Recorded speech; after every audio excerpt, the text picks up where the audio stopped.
크리스찬이 고난의 산을 넘고 또 아름다운 집에서 힘을 얻고 그리고 아볼론과 영적 전투에서 이기고 사망의 음침한 골짜기로 다녀도 해를 두려워하지 않게 하시는 하나님의 은혜로 이 모든 어려운 과정을 통과하면서 광야길을 걷게 됩니다. 그런데 그 광야의 길을 거의 벗어날 무렵에 이제 한 사람이 뒤를 따라오는데 그 사람이 전도자예요. 전도자가 다시 나타나서 순례자들에게 함께 길을 가고 있었죠. 크리스천과 믿음, 가로 열고 신실. 크리스천과 믿음이라는 두 사람이 길을 가고 있는데 전도자가 나타나서 이렇게 말을 해줍니다. 피곤하지 아니하면 때가 이름에 거두리라는 말씀처럼 끝까지 인내하면 반드시 거둘 날이 올 것이고 면류관을 받을 수 있도록 끝까지 달려가십시오 라고 권면을 해줍니다. 그 순례자들이 이 말을 듣고 용기를 얻어서 광야를 끝까지 완주하고 드디어 이제 광야의 길을 벗어날 시간이 옵니다. 이제 끝났구나 생각했는데 그 광야를 벗어나는 바로 그 끝지점에서 소도시가 하나 있습니다. 그리고 그 마을에 이름이 써 있어요. 허영이라는 도시였습니다. 원문에는 베너티라는 도시였습니다. 그리고 이곳에는 큰 시장이 하나 있었는데 허영의 시장입니다. 베너티 페어. 이 장은 사고 파는 물건이 모두 아무짝에도 쓸모없는 물건이었지만 사고 팔려는 사람들로 가득해 있었고 그 마을 사람들은 모두 다 허영에 가득 차 있었습니다. 허영의 시장에는 몇 가지 특징이 있는데 먼저 이 시장이 역사가 무구해요. 5,000년 전에 만들어졌고 순례자들을 끊임없이 유혹을 해왔습니다. 그리고 이 허영의 시장은 연중무휴, 쉼이 없습니다. 품목은 없는 게 없습니다. 첫째, 부동산, 집이나 토지나 명당짜리, 수입품들, 그리고 직장과 취업이라는 그러한 거래가 이루어지는데 직위, 명예, 승급, 귀족의 칭호들 이런 것도 얻을 수 있습니다. 심지어 국가도 사고 팔 수 있었고 그리고 네 번째 성적 쾌락, 욕정, 향락, 매춘부들, 포주들 이런 사람들이 여기에서 거래를 트고 있었습니다. 심지어 아내나 남편이나 아이들, 주인, 하인 그리고 생명과 피, 육체, 은, 금, 진주 없는 것이 없는 그런 품목을 가지고 있는 곳이었습니다. 볼거리들도 너무 화려해서 요술사, 사기꾼, 도박꾼, 바보, 악한들, 장난꾼들, 도둑질, 살인, 간통, 거짓 맹세, 피 묻은 것들을 무료로 관람할 수 있는 이 수많은 볼거리들이 있었습니다. 이 거리는 어떤 순례자라도 모든 사람이 통과할 수밖에 없는 그 길 한가운데 있어서 순례자들도 반드시 이 길을 통과해야만 했습니다.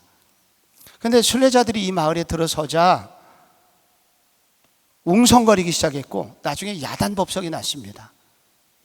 왜냐하면 우선 순례자들이 입은 옷이 허영의 시장에서 거래되는 옷들하고는 너무 달랐기 때문에 두 번째 순례자들의 말씨가 허영의 도시민이 쓰는 가나안 언어가 아니었기 때문에 셋째로 그들이 물건을 거들떠보지 않았기 때문에 물건을 사달라고 하면 내 눈을 들어 허망한 것을 보지 않게 하셔서 하지를 않나 우리는 진리를 구하고 있습니다 라는 그들이 보기에 헛소리 같은 그래서 그 결과 그 시장의 주인에게 고소를 당해서 재판을 받게 됩니다. 그 재판의 과정은 이렇습니다. 첫째, 순례자들이 혹독하게 맞게 되고 흑투성이 감옥에 갇히게 되고 그리고 시장의 많은 사람들에게 구경거리가 됩니다. 둘째, 순례자들을 두둔하는 소수의 사람들이 있다는 것이 주인을 더욱 분노하게 만들어서 결국 사형에 처해지게 됩니다. 거기 재판장의 이름이 나오는데 증선경, 조금 어렵죠? 원문에 Lords hate good, 선을 혐오하는 존경하는 어르신, 경이라고 그러죠? 그러니까 증선, 증오하는, 선을 증오하는 대부, 증선경이라는 분이 재판장의 이름입니다. 그 재판장은 허영의 시장의 분열을 조장하고 우리의 왕인 바알세불을 경멸하였다 하고 재판장이 선언을 합니다. 그때 그의 죄를 입증할 만한 증인들이 거기 있었는데 그 증인으로서는 질투, 미신, 아첨, 이들이 증인으로 나서게 됩니다. 그런데 이 증인들에 대해서 믿음이, 신실이 그들을 향하여 거짓 증인을 하고 있는 그들을 향하여 이 죄인들은 반드시 지옥에 갈 것이요 라고 강하게 이야기를 하자 모욕을 느낀 재판장이 판결을 서두르게 됩니다. 이때 배심원으로 등장한 사람이 있는데 맹신, 악의, 성급, 자만, 거짓말쟁이, 잔인, 이 배심원들이 만장일치로 유죄 판결을 선언하게 결정을 하게 되고 그 결과 재판장은 이 믿음을 화형 틀에 묶어서 화형에 처하게 되고 그래서 그 불길에 휩싸여서 믿음은 결국 잿더미로 변하게 됩니다. 여기서 믿음이 죽습니다. 신실이 죽게 됩니다. 크리스찬은 집행유예를 받고 다시 감옥으로 돌려보내지는 그 기간에 탈출을 하게 되고 결국 성공해서 다시 순례의 길을 걸어가게 됩니다. 친구를 잃어버린 크리스천은 외롭게 그 길을 걸으면서 그 신실의 믿음을 찬송합니다. 그런 신실을 주셔서 감사하다고, 신실의 영혼을 받아달라고 하면서 외롭게 그 길을 가는데 뒤에서 누가 따라옵니다. 돌아보니 그의 이름을 소개합니다.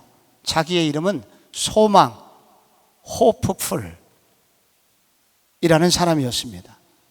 그는 허영의 시장에서 원래 믿음이 없었던 사람인데 허영의 시장에서 크리스찬과 믿음이, 신실이 그 극심한 고통 가운데서도 꿋꿋하게 대응하고 일관된 한 곳을 향해서 진리를 추구하는 모습을 보고 감동을 했습니다.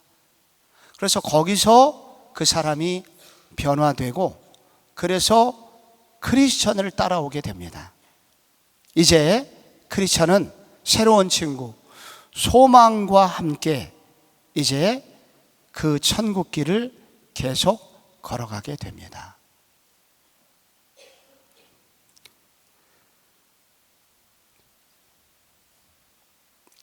(2015년 4월 16일) 이 4월 16일은 너무 슬픈 날인데 세월호 사건이 발생한 날입니다. 그리고 1주년이 됐을 때 국민대학교에서 고 남윤철 교사의 헌신을 기리는 강의실을 오픈하는 행사를 했고 그것이 신문에 그리고 뉴스에 나오게 됐습니다.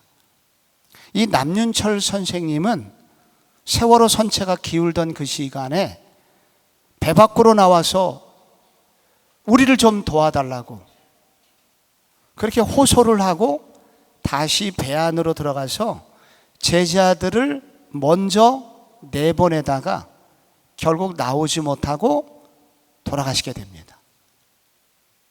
국민대 영문과 98학번 이신 이 남선생님의 뜻을 기억하려고 국민대학교에서 그분이 기탁한, 그 유가족이 기탁한 장학금을, 그 장학금 수여식을 하고, 그리고 그 강의실 하나를 남윤철 강의실로 이름을 붙이게 됩니다. 거기 그렇게 기록을 해놨습니다. 불의의 선박사고 속에서도 자신의 삶을 희생하며 교사로서 사명과 제자에 대한 사랑을 실천하신 고 남윤철 선생님의 고귀한 뜻을 여기에 새겨 기리고자 합니다 라고 그 현판을 걸어놨고 현판식을 마치게 됩니다. 세월호 사건이 너무 슬픈 일인데, 더 슬픈 일은 세월호 가지고 나라가 두 쪽이 나고, 세월호를 잘못 처리했다 혹은 세월호를 가지고 이득을 취하려는 자들, 이 두 패로 나눠져 갖고 이 나라가 너무너무 아파하고 있던 시점이었고, 지금도 그 아픔이 계속되고 있습니다. 근데 제가 그날 그 뉴스를 보고 너무 감동하고 감사했던 것은, 이게 바로 진정한 치유의 해법이구나 생각을 했기 때문입니다. 세월호 유가족들이 정말 화가 나는 건 뭐냐면, 자녀들의 죽음이 아무런 의미 없이 잊혀져 가고 있다는 것입니다.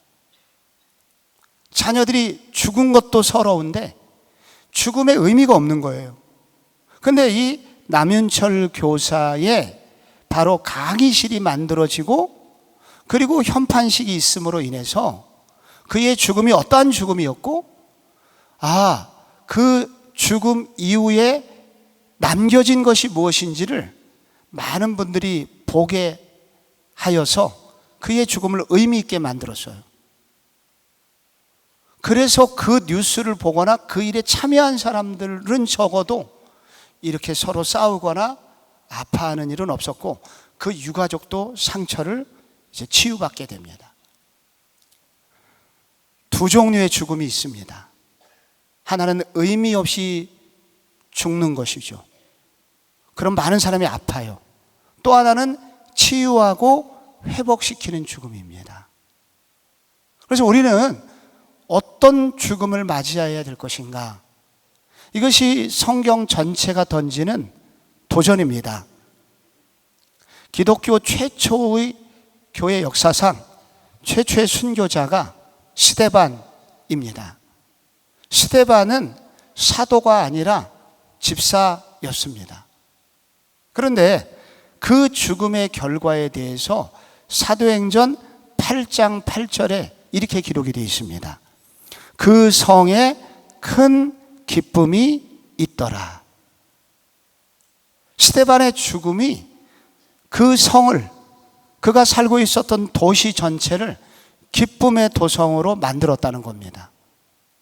도시를 쪼개놓지 않았고, 도시를 분노하게 만든 게 아니라 도시를 치유하고 도시에게 진정한 기쁨이 무엇인지 알려주었다는 것입니다.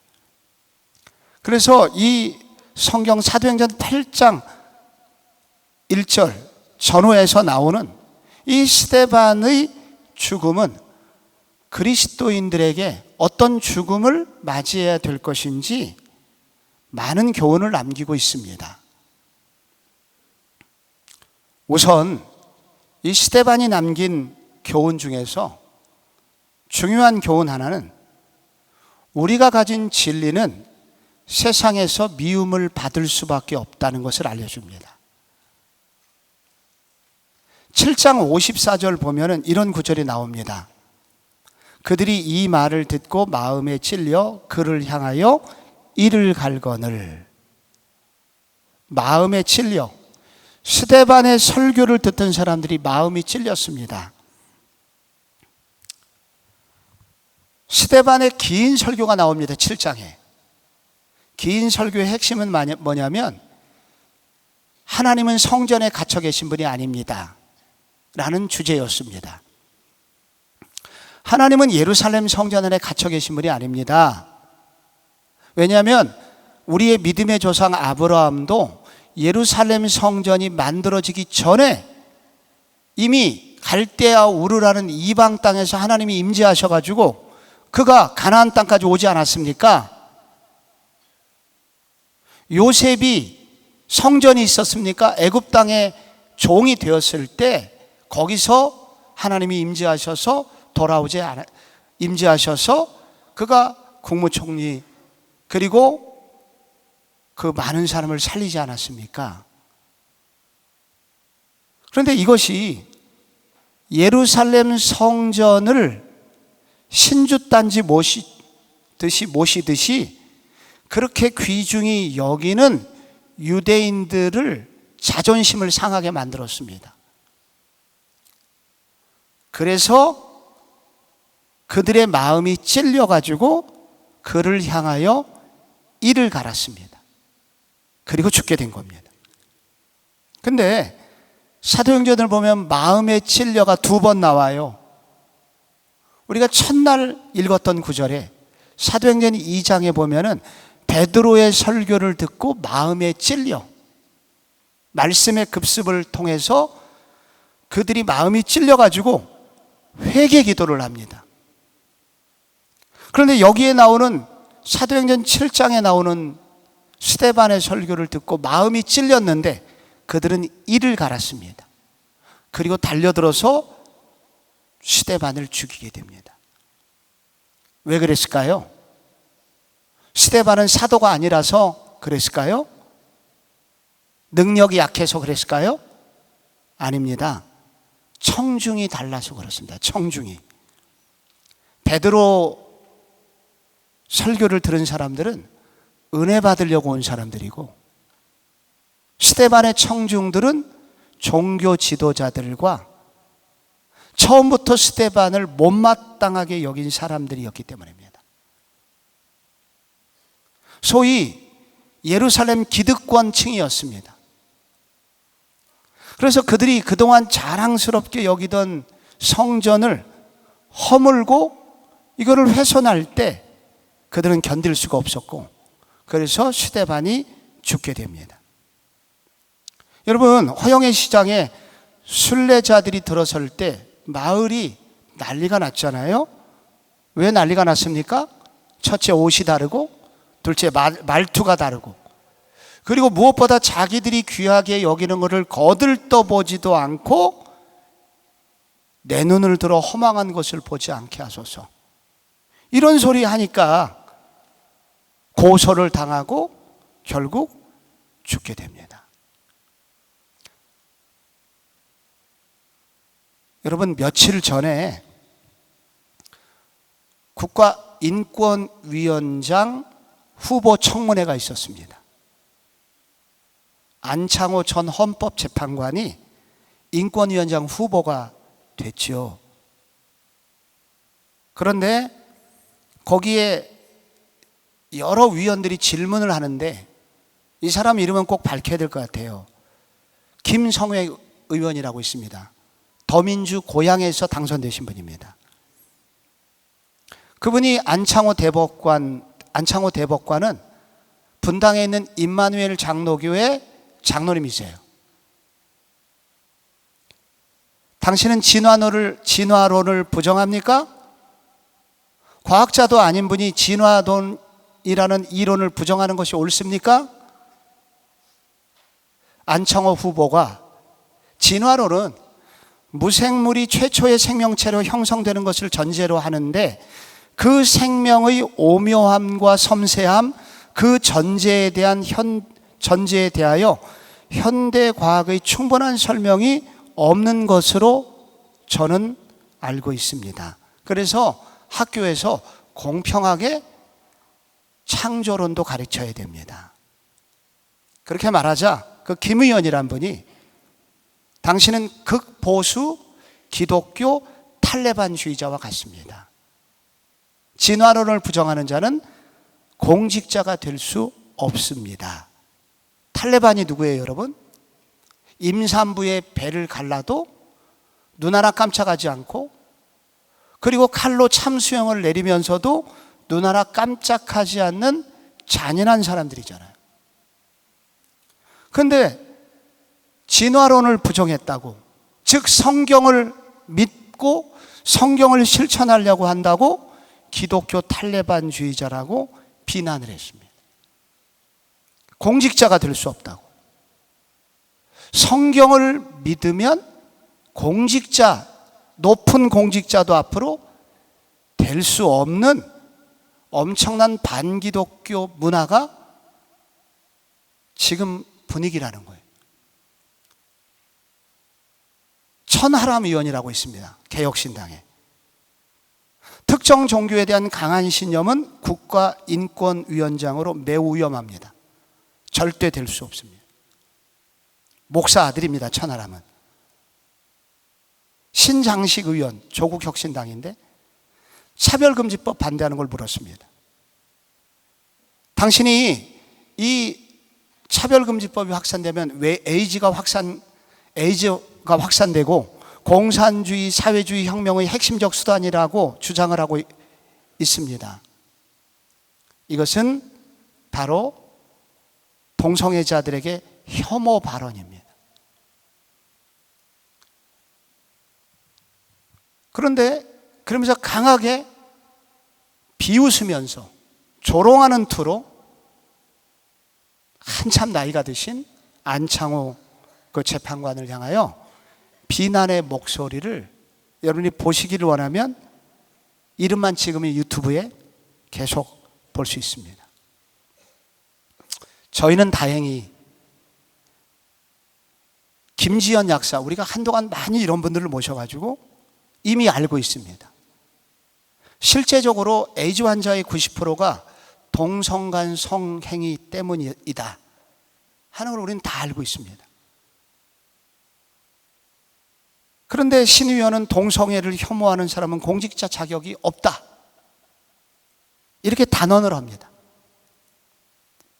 그런데 결국 임명이 강행이 되었고 어저께 임명식이 있었습니다. 그래도 그 비난은 지금도 끝나지 않고 있습니다. 그분은 지금 그의 고백을 때문에 지금 수많은 사람들에게 돌을 맞고 있습니다.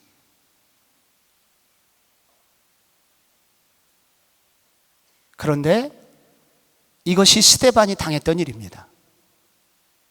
지금도 마찬가지로 이 사회는 반기독교적인 세력이 예전에도 있었고 지금도 있는데 점점점 말세가 올수록 강해지기 때문에 진리를 붙들고 진리를 지키려고 하는 기독교인들은 이렇게 비난과 조롱을 피할 길이 없다는 겁니다. 그 비난하는 사람들이 우리에게 요구하는 것은 딱 한 가지입니다. 너희들도 나와 같이 똑같이 생각하고 죄 짓는 것을 죄라고 말하지 마. 웬만한 죄가 있어도 예수님이 다 용서해 주시려고 오셨잖아. 용서해 주신다고 해. 이게 그분들이 말하는 주장입니다. 그런데 이 조롱의 선두에 선 사람은 항상 유대인들이 성전을 가지고 스데반을 죽였듯이 기독교를 아는 사람이고 교회를 다녔던 사람들입니다. 김성애 위원이라는 사람은 신학교 졸업한 사람, 전도사 출신입니다. 너무 잘 아는 거예요. 여러분, 여기서 중요한 거는 진리를 지키는 것은 핍박을 피할 길이 없다는 겁니다. 우리가 진리를 좋아하고 진리를 지키는 한 우리는 이 세상에서 사랑받지는 못합니다.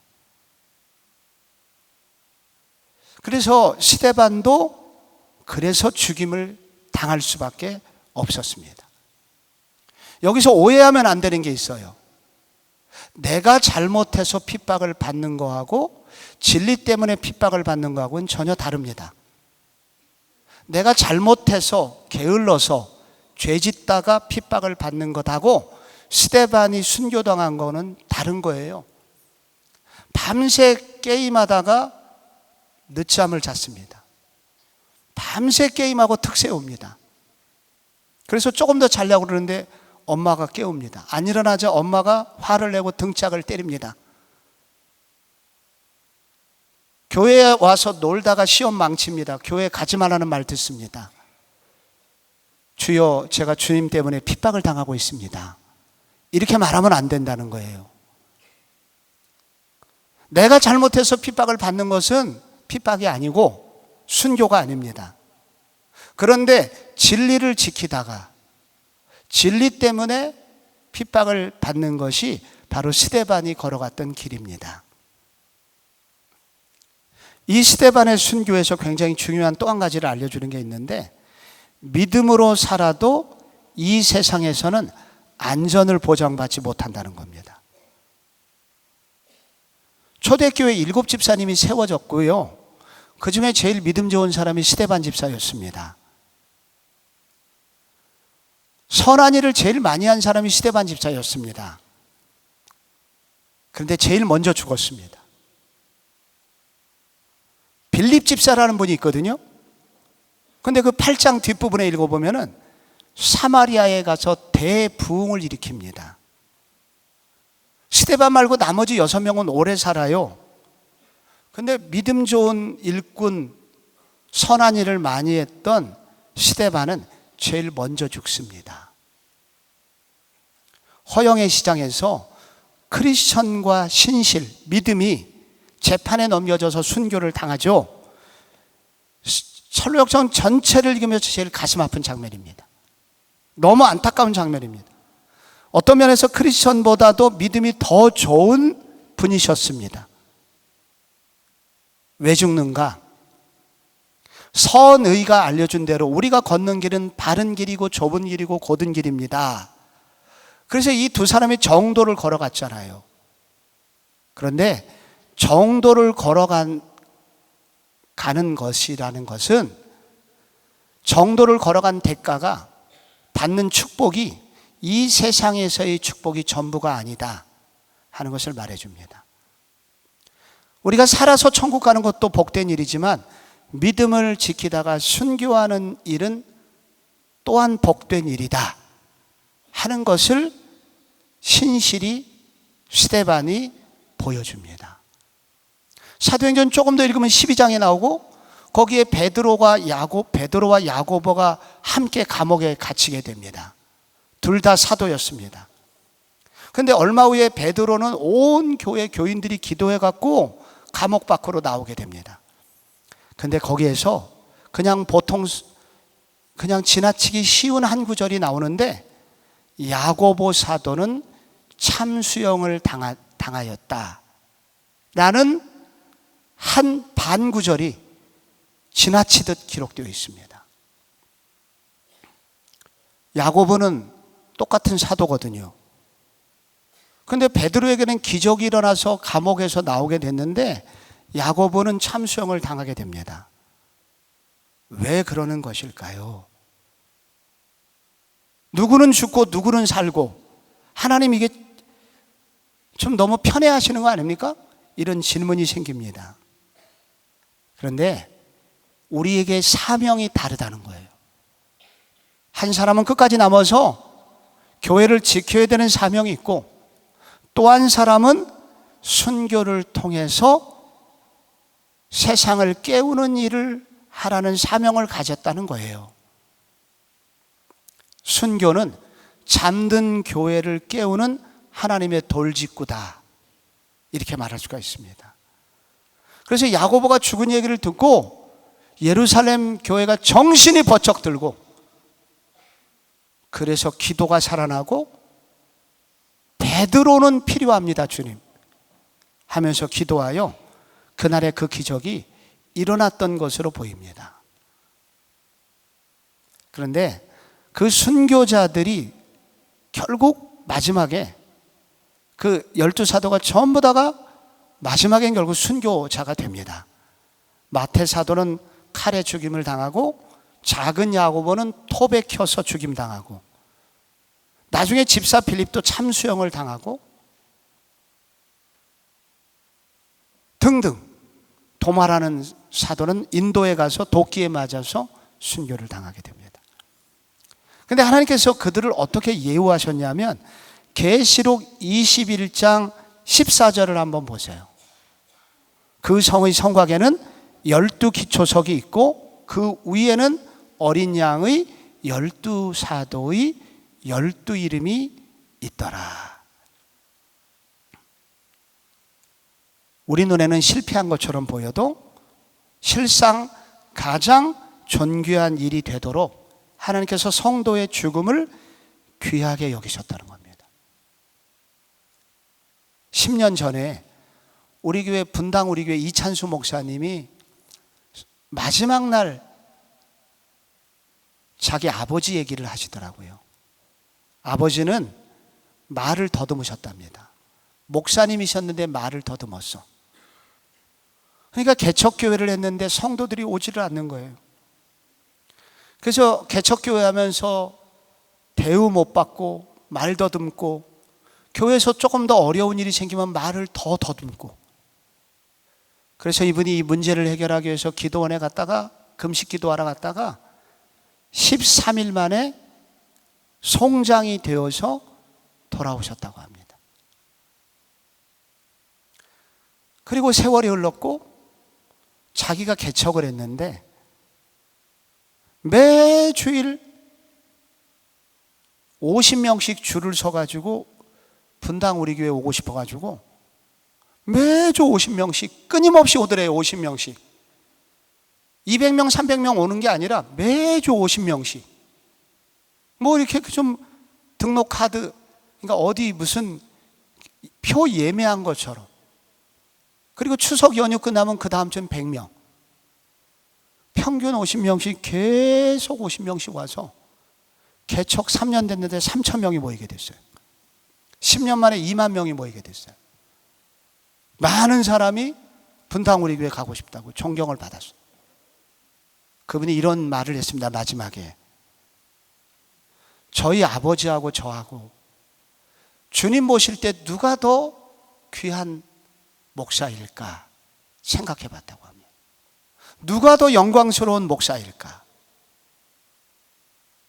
근데 그분의 표현은 아버지라고 말을 하진 않았습니다. 똑같다. 아버지의 사명이 있었고 나의 사명이 있었다. 그래서 하나님께서는 그렇게 세상에서는 실패한 것 같아도 하나님 나라에서는 둘 다 똑같이 존귀히 여겨주신다. 우리가 정도를 걷는다고 해서 반드시 이 세상에서 보상을 의미하지는 않는 것입니다. 믿음으로 걷는다고 해서 똑같이 간증자들이 나와서 나 대박 역사를 일궈냈습니다. 이런 일이 다 이루어지지는 않는다는 겁니다. 주신 사명 따라 주님께서 주신 사명 따라서 주께서 통치하심을 보여주십니다. 그런데 스데반의 순교는 우리가 또 하나 알려주는데, 순교는 반드시 열매를 맺는다는 거예요. 이 스데반의 순교 다음에 8장 1절에 사울이 등장합니다. 사울은 그가 죽임당함을 마땅히 여기더라. 사울은 히브리식 이름이고 헬라식 이름이 유명합니다. 바울이죠. 기독교 역사가 만약에 바울이라는 인물이 없었다면 예수의 복음은 팔레스타인 안에서 끝났을 것이다 라고 말하는 신학자들도 있습니다. 바울은 그만큼 기독교 역사를 바꿔놨던 사람입니다. 그런데 이 바울이 왜 나타나냐면 스데반의 죽음 사건, 그때 나타납니다. 스데반의 죽음에 앞장섰던 그 사람이 내가 의인을 죽였구나 깨닫고 난 이후에 완전히 변화되어서 그 놀라운 일꾼이 됩니다. 허영의 시장에서 소망이라는 사람은 이름이 세상식 이름이었는데 개명을 한 겁니다. 그래서 반드시 그도 허영의 시장에서 죽어가는 사람인데 믿음이 순교하는 걸 보고 끝까지 믿음을 지키는 그 삶이 너무 아름다워 보였고 그때 충격을 받고 그가 그래서 영적 대각성이 임하면서 크리스천을 따라가는 순례자로 동행하게 됩니다. 요한복음 12장에 있는 대로 한 알의 밀이 땅에 떨어져 죽지 아니하면 한 알 그대로 있고 죽으면 많은 열매를 맺느니라 하는 말씀처럼 이 순교의 현장은 반드시 아름다운 열매를 맺게 된다는 겁니다. 근데 마지막으로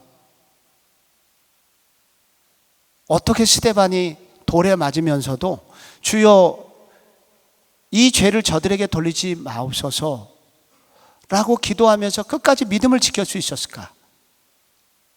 저도 종종 그런 생각을 합니다. 공산당이 총을 겨누고 선택을 강요할 때 나는 마지막에 이렇게 죽을 수 있을까? IS한테 붙들려 가지고 총구가 머리에 있을 때 선택을 강요받을 때 나는 믿음을 지키면서 죽을 수 있을까? 저만 이런 생각하는 게 아니라 많은 믿음의 사람들이 이런 고민을 합니다. 근데 스데반은 어떻게 그럴 수 있었을까? 성경에 따르면 그렇게 믿음을 지킬 수 있을 만한 은혜도 하나님이 주신다 이렇게 말합니다. 스데반이 어떻게 이렇게 할 수 있었냐면 55절에 이런 구절이 나와요. 스데반이 성령 충만하여 하늘을 우러러 주목하니 56절 보라 하늘이 열리고 인자가 하나님 우편에 서신 것을 보노라. 그러니까 하늘이 열렸다는 거예요. 그리고 하늘이 열리면서 그 열린 하늘 사이로 보인 게 있는데 인자가 하나님 보좌 우편에 섰다. 예수 그리스도죠. 인자는 그 예수 그리스도가 일어서서 스데반을 응원하는 모습과 스데반의 헌신을 받아주시는 모습을 보고 그 감격에 겨워서 스데반은 아픈 줄 모르고 죽게 되었다는 겁니다. 순교는 참 무서운 일처럼 보이지만 마지막 순간까지 함께 하시는 하나님의 은혜가 그로 하여금 많은 순교자들로 하여금 마지막까지 믿음을 지킬 수 있도록 도와준다는 겁니다. 예수 믿는 우리 철로 역정은 우리에게 무거운 질문을 던집니다. 너 어떻게 죽을래? 무엇하다 죽을래? 어차피 우리가 죽게 되는데 어떻게 죽을래를 우리 가운데 질문을 합니다. 그리고 철로 역정은 말하기를 이 순교자의 길은 아름다운 길이다. 요즘은 우리가 예수 믿는다고 누가 잡아가나요? 안 잡아갑니다.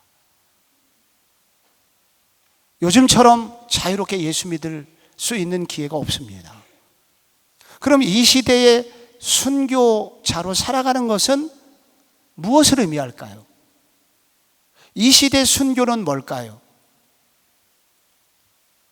그것은 세상 사람들이 아무리 비난해도 예배의 자리와 기도의 자리를 지켜내겠다고 결심하고 그 길을 가는 것. 많은 일 중에 이거 한 가지가 있습니다.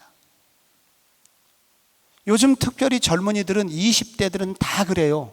교회 간다 그러면은 다 돈 사람으로 합니다. 루저로 다 알아요. 그리고 요즘은 우리 사대부고 애들이 여기 많이 나와서 그렇지 중학교 전체 한 반에 예전에 우리 학교 다니면 60명이면 20명은 교회 다녔어요. 요즘은 한 변에 1명 혹은 2명밖에 없어요. 그래서 교회를 가는 것 자체가 청소년들과 청년들에게는 너무도 어려운 일이고 비난받는 일입니다. 이 시대의 순교자는 누구냐면 많은 비난과 조롱에도 불구하고 내게 주신 말씀과 내게 주신 진리로 인하여 예배자의 삶을 포기하지 않는 것, 기꺼이 예배를 드리고자 하나님 앞에 드리는 것, 이게 순교자로 사는 것 중에 하나입니다. 또 하나 순교자로 사는 건 뭐냐?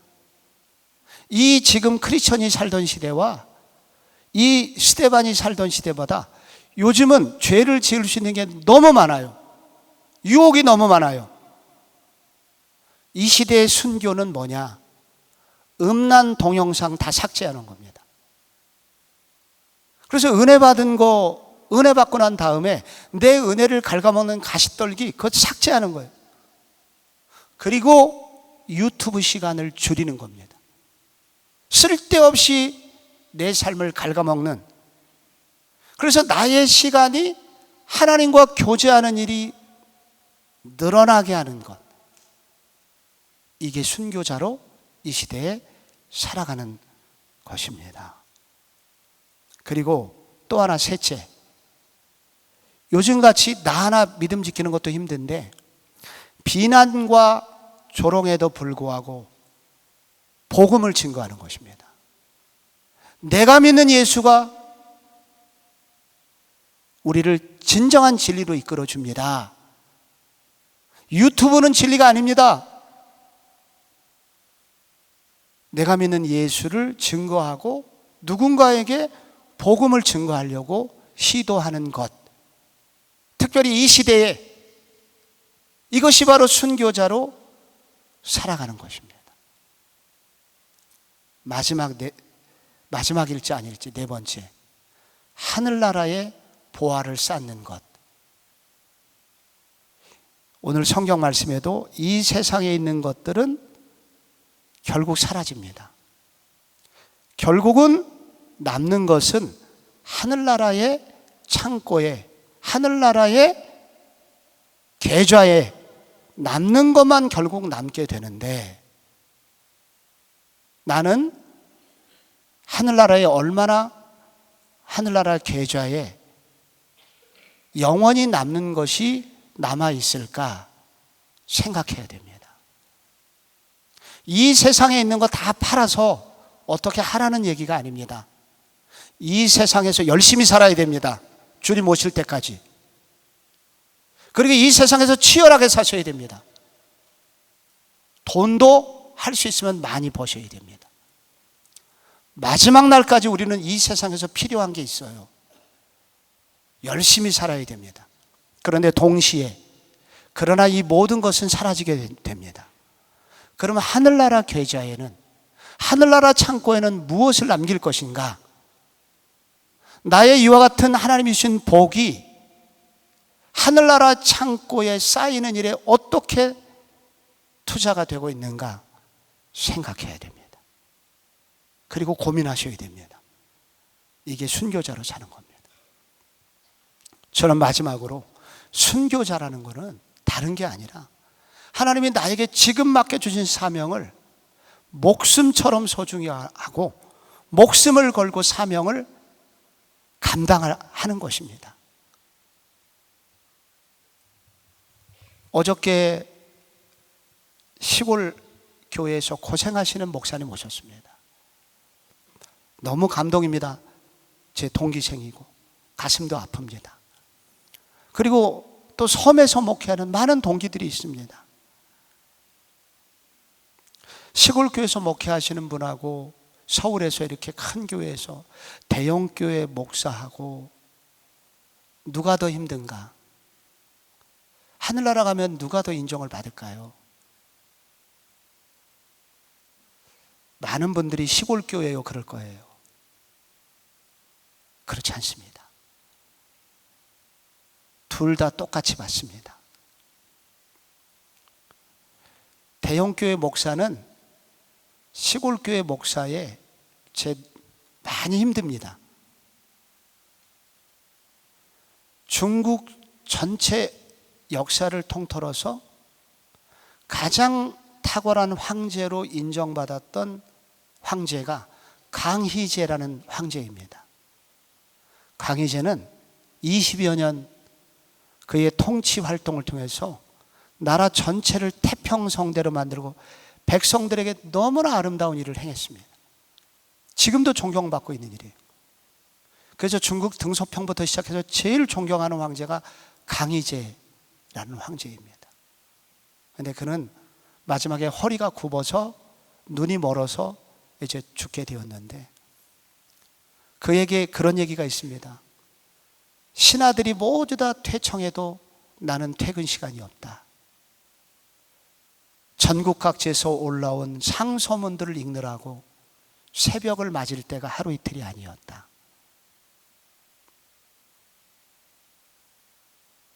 제가 섬겼던 옥하는 목사님, 설교 준비 일주일에 30시간 하다가 제발 사모님께서 우리 목사님 설교 좀 그만시키라고. 그래서 이분이 조기 은퇴라는 걸 했습니다. 저는 내 순교자로 사는 게 뭐냐? 나에게 맡겨진 사명. 이 말씀 준비하다가 성도들에게 가장 필요한 말씀을, 양질의 말씀을 먹이기 위해서 분투하다가 죽자. 저의 결심입니다. 여러분은 어떻게 하시겠습니까? 여러분의 사명은 무엇입니까? 여러분에게 주님께서 맡겨주신 사명은 무엇입니까? 우리가 언젠가 이 죽음의 날을 맞이해야 될 텐데 우리는 어떻게 죽음을 맞이할 것인가? 준비하자는 것입니다. 그래서 오늘 어떻게 살 것인가? 우리 모두 주님 앞에 결심하고, 여기 지금 믿음과 크리스천과 소망이 걸어갔듯이 우리도 이 믿음의 길을 끝까지 달려가기를 주 예수 그리스도의 이름으로 축복합니다.